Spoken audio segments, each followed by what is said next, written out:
আসসালামু আলাইকুম।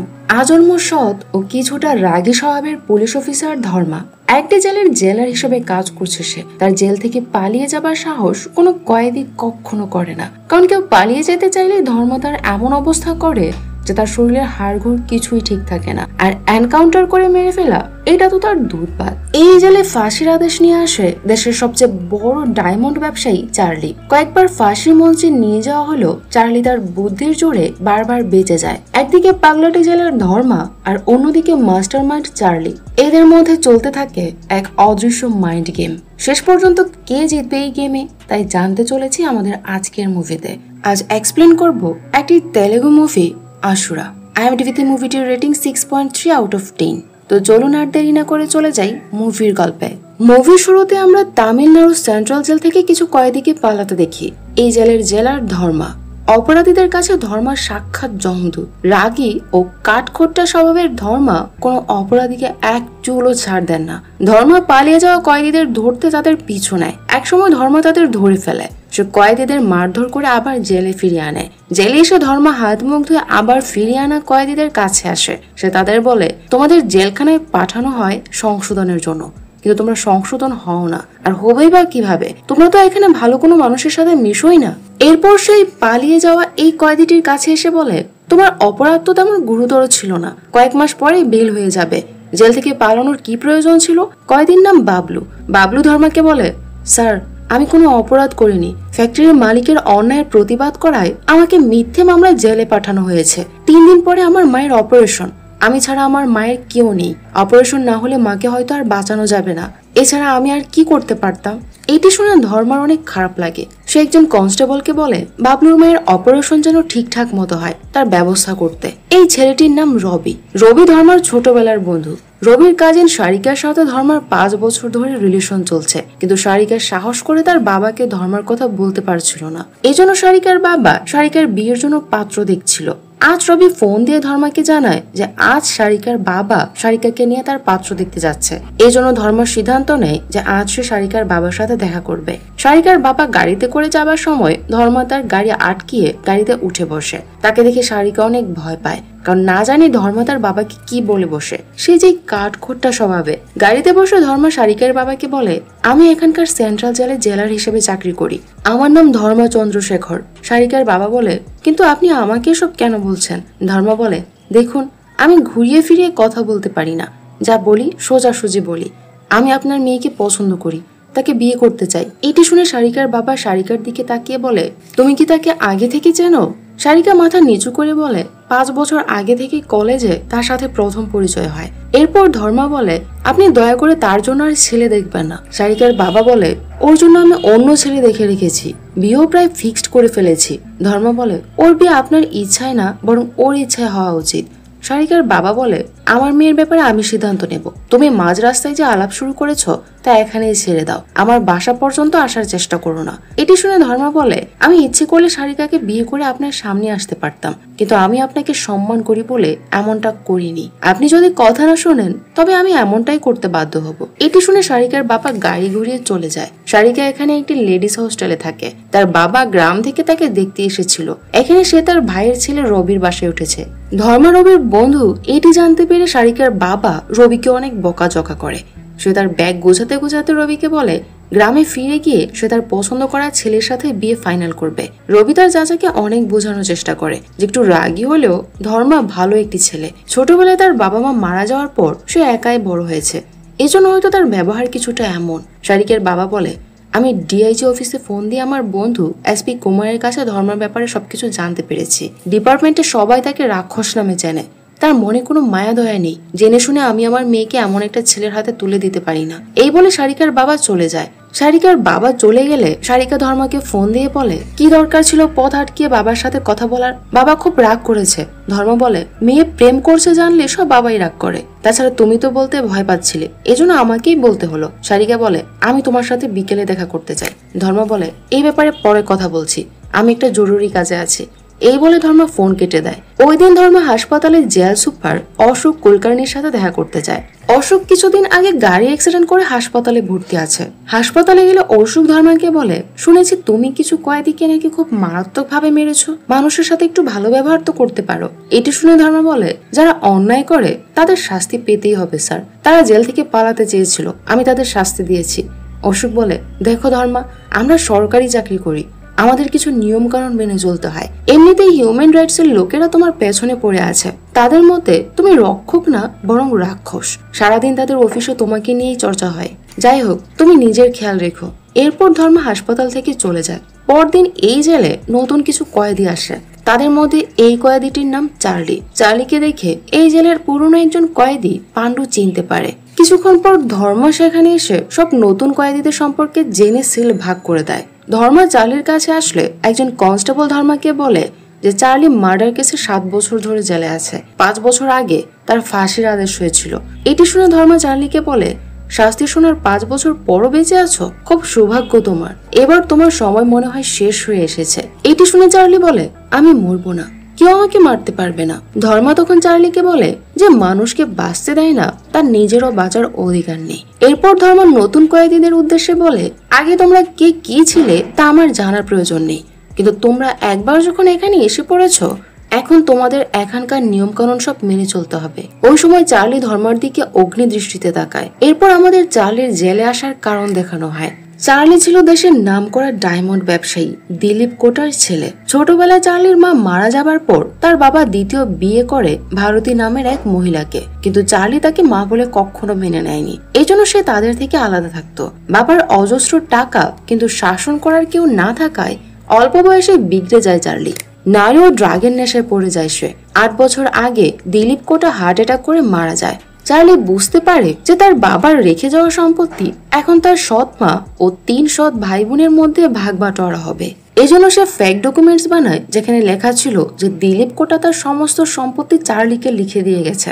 এই সম্পর্কে জানার পর ভারতী তার নিজের ও সন্তানদের অধিকারের জন্য চার্লির বিরুদ্ধে মামলা করে।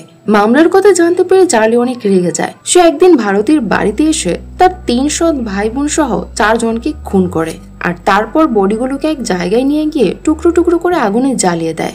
ভারতে ওই সময় বাড়িতে ছিল না বলে প্রাণে বেঁচে যায়। এই ঘটনা ব্যাপক মিডিয়া অ্যাটেনশন পায়। চার্লিকে পুলিশ অ্যারেস্ট করে 4টি মার্ডারের জন্য চার্জশিট ফাইল করে কোর্টে পেশ করে। কোর্ট চার্লিকে ফাঁসির সাজা শোনায়, কিন্তু চার্লি নিজের টাকার জোরে 5 বছর ধরে ফাঁসি কার্যকর হওয়া থেকে বেঁচে আছে। সিন এখান থেকে প্রেজেন্টে ফিরে আসে। একটি টিভিতে ভারতী দেবী অর্থাৎ চার্লির সৎ মায়ের ইন্টারভিউ চলছিল। সেই ইন্টারভিউতে ভারতী বলছিল যে তার পরিবারে তো আর কেউ বেঁচে নেই, সেও হয়তো আর বেশি দিন নেই। এই জন্য সে সিদ্ধান্ত নিয়েছে যে এই বাড়ি বিক্রি করে একটি ট্রাস্ট খুলবে। এই ট্রাস্ট থেকে গরিব ও অসহায়দের একটি আইনি সহায়তা দেয়া হবে। এদিকে ধর্মা পরদিন সারিকার সাথে দেখা করার জন্য তার হোস্টেলে যায়। সারিকা তখন তার বান্ধবীর এঙ্গেজমেন্টে যাওয়ার জন্য রেডি হচ্ছিল। ধর্মাকে সেখানে দেখে সারিকা ধর্মার গাড়িতে অন্য বান্ধবীদের নিয়ে প্রোগ্রামে চলে যায় আর ধর্মাকে বলে কোনো ট্যাক্সি ধরে চলে যেতে। ওই দিন চার্লির সাথে দেখা করার জন্য তার গার্লফ্রেন্ড একজন উকিলকে নিয়ে হাজতে আসে। চার্লিকে ভিজিটিং রুমে নিয়ে আসার সময় পান্ডু চার্লির কাছে এসে বলে, স্যার আমাকে চিনতে পারছেন? আমি পান্ডু। 5 বছর আগে আপনার শোরুমে চুরি করতে গিয়ে ধরা পড়েছিলাম। আপনি আমাকে জেলে দিয়েছিলেন আর আজ আপনিও জেলে। এখন আপনার এত সব ডায়মন্ডের কি হবে? এটি শুনে চার্লি কিছু চিন্তা করে ভিজিটিং রুমে চলে যায়। চার্লির গার্লফ্রেন্ডের নাম জেসমিন। জেসমিন চার্লির জন্য এক্সবক্স লাড্ডু নিয়ে এসেছে। পুলিশ খাবার চেক করে চার্লির হাতে দেয়। জেসমিন তখন চার্লিকে বলে, তোমার প্রাণ ভিক্ষার আবেদন প্রেসিডেন্টের কাছে পাঠানো হয়েছে আর রাজু দুবাই থেকে বিজনেস পরিচালনা করছে। এটি শুনে চার্লি বলে, রাজুকে ফোনে জানিয়ে দিও যে আমি খুব শীঘ্রই দুবাই গিয়ে তার সাথে দেখা করব। জেসমিন বলে, কিন্তু এই কি করে সম্ভব? চার্লি বলে, সময় হলে সবকিছু জানতে পারবে। এরপর চার্লি তার উকিলকে বলে, একজন লোককে এখান থেকে জামিন করে বের করতে হবে, সে হয়তো আমার জীবন বাঁচাতে পারে। এর 2 দিন পর ডিআইজি ফোনে ধর্মাকে তার অফিসে দেখা করতে বলে। ধর্মা ডিআইজি অফিসে গেলে ডিআইজি ধর্মাকে একটা ফাইল দিয়ে বলে, প্রেসিডেন্টের কাছে চার্লির করা প্রাণ ভিক্ষার আবেদন রিজেক্ট হয়ে গেছে। এটি তার ডেথ ওয়ারেন্ট। আগামী সোমবার তার ফাঁসি কার্যকর করা হবে। তুমি সবকিছুর বন্দোবস্ত করো। জেলখানায় ফিরে ধর্মা চার্লিকে তার ডেথ ওয়ারেন্ট দিয়ে বলে, তোমার মৃত্যুর কাউন্টডাউন শুরু হয়ে গিয়েছে, আগামী সোমবার তোমার ফাঁসি। এই ডেথ ওয়ারেন্ট পরে সাইন করে দাও। কিন্তু চার্লি এবারও বলে, আমি মরবো না। একথা শুনে ধর্মা বলে বিন্টুর আগে বেঁচে থাকার ইচ্ছা কয়েক গুণ বেড়ে যায়। যদি খুনগুলো করার আগে একবার ভাবতে তবে আজ এই দিন দেখতে হতো না। চার্লি তখন সেখান থেকে চলে যায়। এদিকে ধর্মা চার্লির ফাঁসির আয়োজন করতে থাকে। ফোনে জেলখানার জল্লাদ বীরুকে ডাকা হয়। বীরুর বাবাও জল্লাদের কাজ করত। উত্তরাধিকার সূত্রে এখন বীরু এই কাজ করছে। বীরুর মা বীরুকে নিষেধ করে এই কাজ করতে, কিন্তু বীরু বলে অপরাধীকে ফাঁসি দিয়ে দেশকে রক্ষা করাই আমাদের পূর্বপুরুষদের কাজ মা। আমি না গেলে সবাই বলবে যে ধীরাজ জল্লাদের ছেলে ভয়ে আসেনি, এতে আমার বাবার নাম খারাপ হবে। এই বলে বীরু ফাঁসির দড়ি ও আরো কিছু জিনিসপত্র নিয়ে বেরিয়ে পড়ে জেলখানায় আসার জন্য। জেলখানায় এসে বীরু ফাঁসির মঞ্চে সবকিছু সেট করে, চেক করে দেখা যায় সব ঠিকঠাক আছে কিনা। কিছুক্ষণ পর ধর্মা একজন ম্যাজিস্ট্রেটকে নিয়ে সেখানে আসে। ম্যাজিস্ট্রেট সত্তরও তদারকি করতে এসেছে যে সবকিছু ঠিকঠাক আছে কিনা, কারণ আগামীকালই চার্লির ফাঁসি কার্যকর করা হবে। বীরু তাদের জানায় যে ফাঁসির জন্য সে পুরোপুরি প্রস্তুত। পরদিন অর্থাৎ সোমবারে একজন ডাক্তার এসে চার্লির বডি চেক আপ করে জানায় যে সবকিছু নর্মাল আছে। তাকে সুন্দর করে শেভ করিয়ে গোসল করানো হয়। কিছুক্ষণের মধ্যেই তাকে ফাঁসির মঞ্চে নিয়ে যাওয়া হবে। কয়েকজন কনস্টেবল এসে চার্লির লকআপের সামনে এসে দাঁড়ায়। তারা চার্লিকে বলে যে আর বেশি সময় নেই, তাকে এখনই তাদের সাথে যেতে হবে। শেষ কোনো কাজ থাকলে সে যেন দ্রুত তা সেরে নেয়। এটি শুনে চার্লি 3 দিন আগে জেসমিনের দিয়ে যাওয়া মিষ্টির প্যাকেট খুলে মিষ্টির ভেতর থেকে একটি ট্যাবলেট বের করে খেয়ে নেয়। এটি মিষ্টির ভেতরে করে জেসমিন তাকে দিয়ে গিয়েছিল। এরপর কনস্টেবলটা তাকে ধরে নিয়ে যেতে থাকে ফাঁসির মঞ্চের দিকে, কিন্তু পথে হঠাৎ চার্লি বেহুশ হয়ে পড়ে যায়। একজন ডাক্তার চার্লির বডি চেক আপ করে জানায় যে চার্লি কোনো ড্রাগ নিয়েছে। আগামীকাল সকালের আগে তার জ্ঞান ফিরবে না, ফলে ওই দিনের জন্য ফাঁসি স্থগিত করতে হয়। ধর্মা বুঝতে পারে যে ফাঁসির থেকে বাঁচতে এটি চার্লির একটি চাল। ডিআইজি এই খবর জানার পর চার্লির উপর অনেক রাগ করে, কারণ মিডিয়ার লোকেরা এসব জানতে পারলে পুলিশের গোষ্ঠী উদ্ধার করে ছাড়বে। সে ধর্মাকে ওয়ার্নিং দেয় যেন নেক্সট টাইম এমন ভুল না হয়। ধর্মা ইনভেস্টিগেশন করে বুঝতে পারে যে জেসমিন মিষ্টির বক্সে করে চার্লিকে ড্রাগ দিয়েছিল। এজন্য সে একজন কনস্টেবলকে বলে জেসমিনকে এখানে ডাকতে। এদিকে পাণ্ডুর জামিন হয়ে গিয়েছে, সে আজ জেল থেকে মুক্তি পাবে। এজন্য সে চার্লির সাথে দেখা করতে আসে। তখন আমরা জানতে পারি যে চার্লি পাণ্ডুর জামিন করিয়েছে যাতে সে বের হয়ে তাকে সাহায্য করতে পারে। চার্লি ও পাণ্ডুর মাঝে এখানে কিছু কথা হয়। তাদের মধ্যে কি কথা হয়েছে তা আমরা একটু পরেই জানতে পারবো। যাই হোক, পাণ্ডু জেল থেকে বের হয়ে মূর্তিমান নামে একজন গ্যাংস্টারের সাথে দেখা করে। একসময় পাণ্ডু এর হয়ে কাজ করত। পাণ্ডু মূর্তিমানের সাথে দেখা করে বলে, ভাই আমার কাছে একটা অনেক বড় ডিল আছে, কোটি টাকার ডিল। মূর্তিমান বলে, কি ডিল?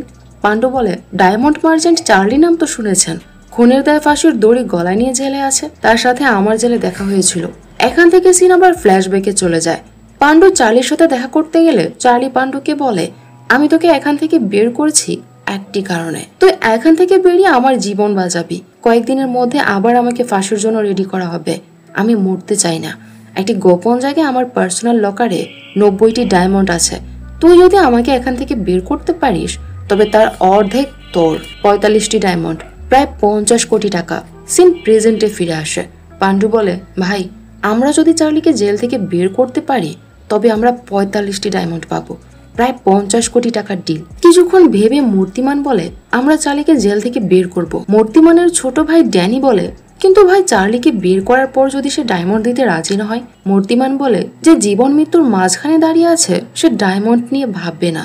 এরপর মূর্তিমান ডিআইজি অফিসের কনস্টেবল সলিমানকে ডেকে বলে, আমার চার্লির প্রতিটি মুভমেন্টের খবর চাই। তাকে কখন কোথায় রাখা হয়, কোথায় নিয়ে যাওয়া হয়, কবে তার ফাঁসির দিন ঠিক করা হয়, সবকিছু। সলিমান মূর্তিমানের হয়ে কাজ করা শুরু করে। সে টাকার লোভে মূর্তিমানকে সব গোপন ইনফরমেশন দিতে রাজি হয়। এদিকে চার্লির গার্লফ্রেন্ড জেসমিন জেলখানায় আসলে ধর্মা তাকে জিজ্ঞেস করে যে তুমি চার্লিকে খাবার দিয়েছিলে।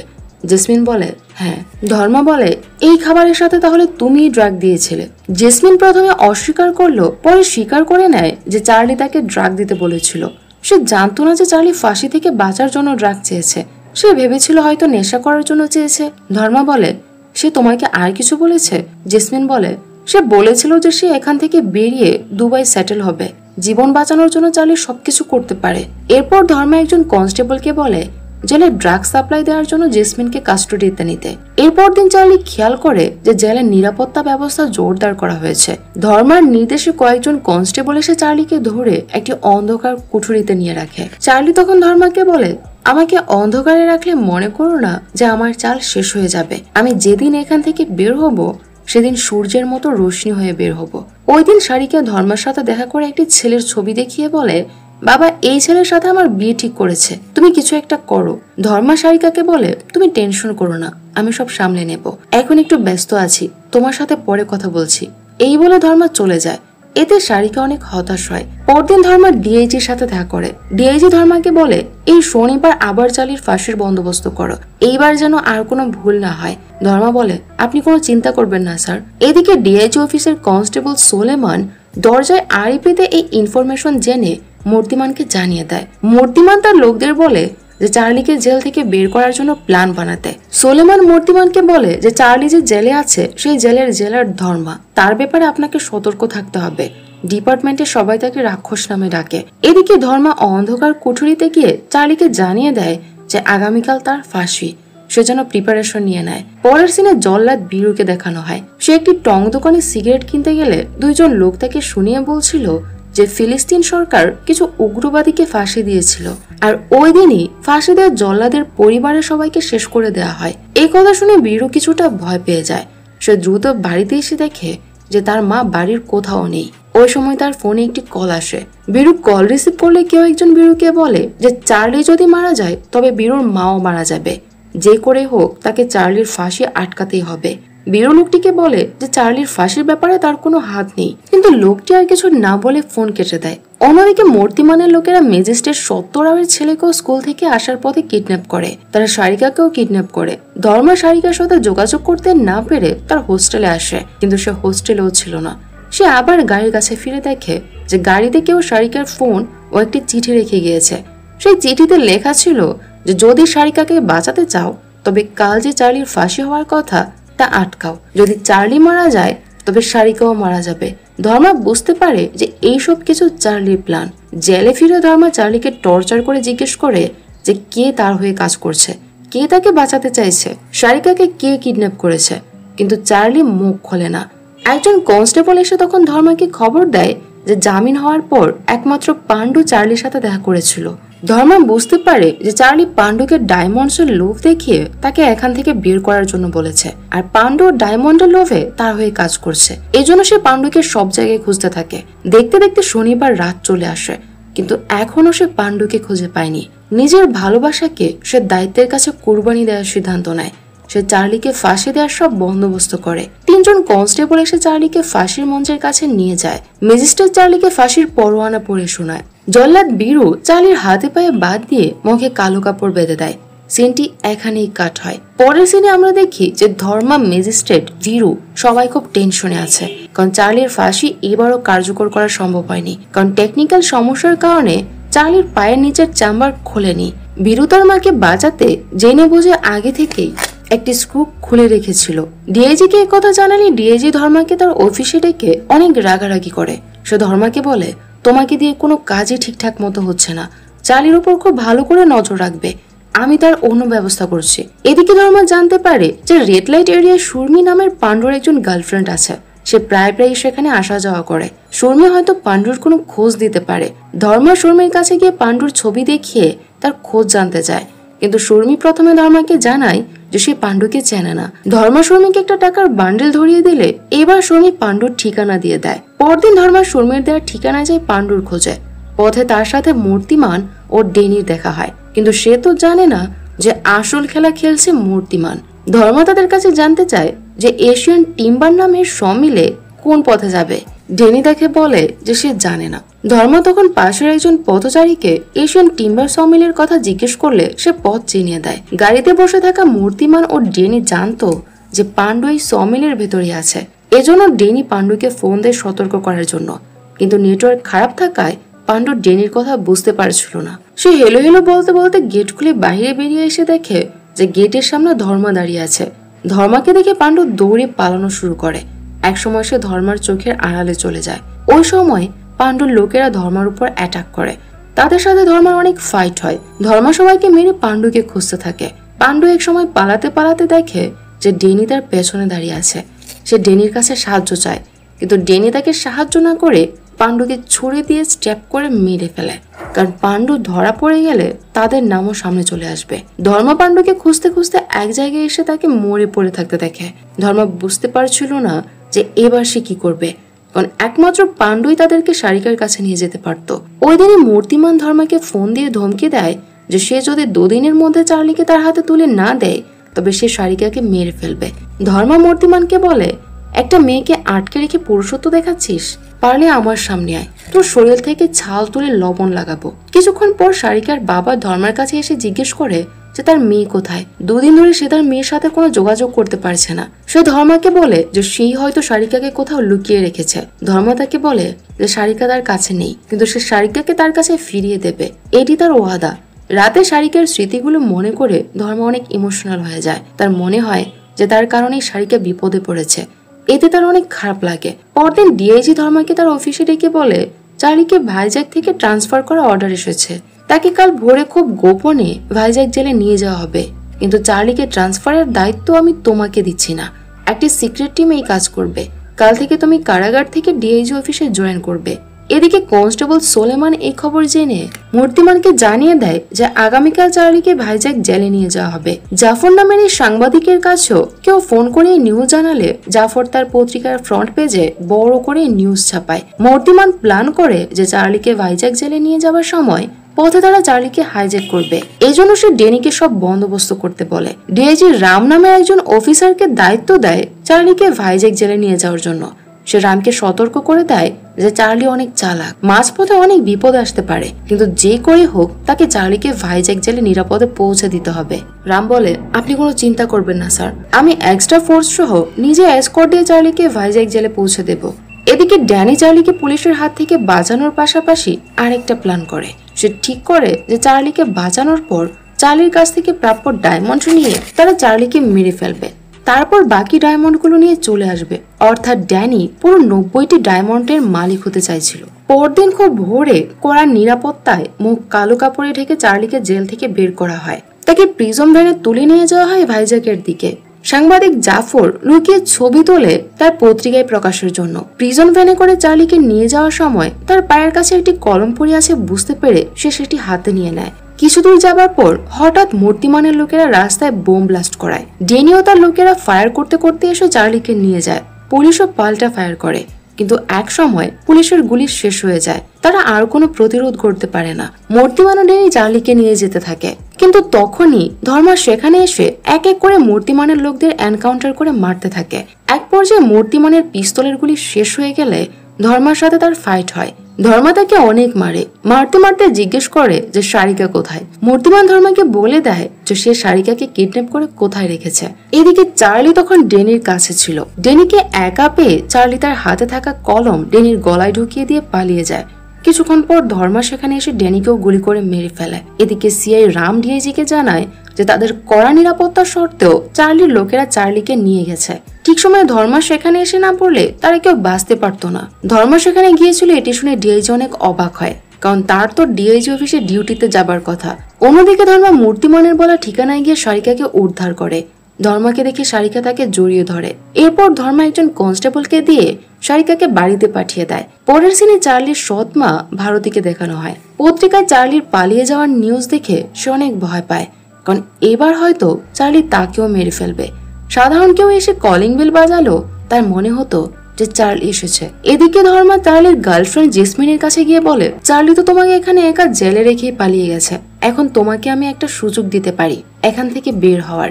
জেসমিন বলে, আমি এখান থেকে বের হতে চাই স্যার, যে কোনো শর্তে আমি রাজি। ধর্মা বলে, চার্লি নিশ্চয়ই তার ডায়মন্ড আনতে লকারের কাছে গেছে, কোথায় আছে সেই লকার? জেসমিন বলে, জঙ্গলের মাঝখানে চার্লির একটা গোপন ফার্ম হাউস আছে, সেই ফার্ম হাউসেই লকারটি আছে। এদিকে ডিআইজি তার ফোর্স পাঠায় সেই লকারে, কিন্তু তারা গিয়ে দেখে যে চার্লি আগেই লকার খালি করে ডায়মন্ড নিয়ে চলে গেছে। লকারে চার্লির ফিঙ্গারপ্রিন্টও পাওয়া গেছে। অন্যদিকে ধর্মার সাথে মূর্তিমানের 13 জন লোককে এনকাউন্টার করে মেরে ফেলায় তার বিরুদ্ধে এনকোয়ারি বসানো হয়, কারণ হিউম্যান রাইটস এর লোকদের মনে হয় যে তাদের এনকাউন্টার না করে অ্যারেস্ট করা যেত। এনকোয়ারি কমিটি বিনা পারমিশনে ওয়েপন ব্যবহার করে এনকাউন্টার করায় ধর্মাকে সাসপেন্ড করে দেয়। ধর্মা এনকোয়ারি কমিটিকে বলে যে এনকাউন্টারে যারা মারা গেছে তারা সবাই অপরাধী ছিল, আর আমি যদি তাদের না মারতাম তবে আমাদের অফিসাররা মারা পড়তো। তাদেরকে মেরে আমি কোনো অন্যায় করিনি। কিন্তু কমিটি তার জবাবে সন্তুষ্ট হয় না, তার সাসপেনশন অর্ডার হয়। এদিকে ডিআইজি চার্লিকে ধরার জন্য তাকে মোস্ট ওয়ান্টেড ঘোষণা করে। তাকে ধরিয়ে দিতে পারলে 5 লাখ টাকা পুরস্কারও ঘোষণা করা হয় পুলিশের পক্ষ থেকে। ধর্মার এখন চাকরি নেই। সে একদিন সারিকাকে নিয়ে জঙ্গলের পথে কোথাও গিয়ে সারিকাকে বলে, তুমি গাড়িতে বসো, আমি আসছি। আমি আসার আগ পর্যন্ত গাড়ি থেকে নামবে না। এই বলে সে জঙ্গলের ভেতরে চলে যায়। তখন আমরা দেখি যে জঙ্গলের ভেতর একটা ঘরে ধর্মা মূর্তিমানকে আটকে রেখেছে। মূর্তিমানের কাছে গিয়ে ধর্মা বলে, তুই এটাই ভাবছিস যে তোকে এখনো বাঁচিয়ে রেখেছি কেন, তাই না? তোকে বাঁচিয়ে না রাখলে আমি কিভাবে শিওর হতাম যে তুই সারিকার যে ঠিকানা বলেছিস তা সত্যি কিনা? কাউকে ছাড়িনি, আমি সবাইকে মেরে ফেলেছি। মূর্তিমান ধর্মার কাছে পানি চাইলে সে একটি পানির বোতল এগিয়ে দেয় তার দিকে। এরপর ধর্মা বলে, শোন, তোকে একটা শকিং নিউজ শোনাই। চার্লি তো গত শনিবারই ফাঁসিতে ঝুলে মারা গিয়েছিল। ফাঁসি কার্যকর হবার পর আমি ব্যুরো ম্যাজিস্ট্রেটের কাছ থেকে জানতে পারি যে তুই সারিকার সাথে সাথে ব্যুরোর মা ও ম্যাজিস্ট্রেটের ছেলেকেও কিডন্যাপ করেছিস। এজন্য আমি একটা প্ল্যান করি। সবাইকে বলি যে টেকনিক্যাল সমস্যার কারণে চার্লির ফাঁসি কার্যকর করা হয়নি। চার্লিকে ভাইজ্যাক জেলে শিফট করার অর্ডার হলে আমি চার্লির পরিবর্তে বাবলুর মুখে কালো কাপড় বেঁধে জেল থেকে বের করি। আর আমি পত্রিকা অফিসে ফোন দিয়ে জানিয়েছিলাম যে চার্লিকে ভাইজ্যাকে শিফট করা হবে। সেই নিউজ থেকে জানতে পেরে তুই অ্যাটাক করলি আর আমার হাতে ধরা পড়লি। তারপর তোর দেয়া ঠিকানায় গিয়ে সারিকা, বীরুর মা ও ম্যাজিস্ট্রেটের ছেলেকে উদ্ধার করি। এইসব শুনে মূর্তিমান বলে, তাহলে চার্লির ডায়মন্ডের কি হবে? ধর্ম বলে, চার্লির গার্লফ্রেন্ডের কাছ থেকে লকারের সন্ধান পাই। এরপর পুলিশ সেখানে পৌঁছানোর আগেই চার্লির হাত কেটে ফিঙ্গারপ্রিন্ট নিয়ে লকার খুলি। এরপর লকারে থাকা ডায়মন্ড, গোল্ড ও টাকা নিয়ে চলে আসি। তোরা ক্রিমিনালদের বুদ্ধি যদি এত হয় তবে ভাব পুলিশের বুদ্ধি কেমন হওয়া উচিত। ধর্মা চলে যাওয়ার সময় হঠাৎ মূর্তিমানের বুক গলা জ্বলতে শুরু করে। ধর্মা তার দিকে তাকিয়ে একটা মুচকি হাসি দিলে মূর্তিমান বুঝতে পারে যে ধর্মা তাকে যে পানি দিয়েছিল সেই পানিতে বিষ মেশানো ছিল। কিছুক্ষণের মধ্যেই মূর্তিমানের রক্তবমি শুরু হয়ে মূর্তিমান মারা যায়। পরের সিনে দেখা যায় যে ধর্মার লকার থেকে উদ্ধার হওয়া সব ডায়মন্ড, সোনা ও টাকা ভারতের দরজার সামনে একটি ব্যাগে করে রেখে চলে আসে। ব্যাগের উপর রাখা একটি চিঠিতে লেখা ছিল যে এসব সম্পত্তিতে শুধুমাত্র আপনার হক আছে। চার্লি বেঁচে আছে কি মরে গেছে তা জানারও প্রয়োজন নেই।